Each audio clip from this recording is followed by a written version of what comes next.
Eletrobizuto na área. Vou mostrar para vocês.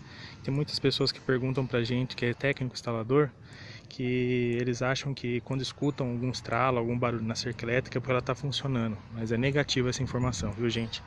Se vocês escutarem na sua cerca elétrica este barulho,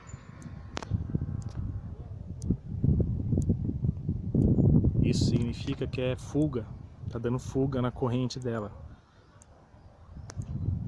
Isso não é legal, isso não funciona na cerca elétrica. Ela começa a dar disparo em falso, o choque fica muito fraco.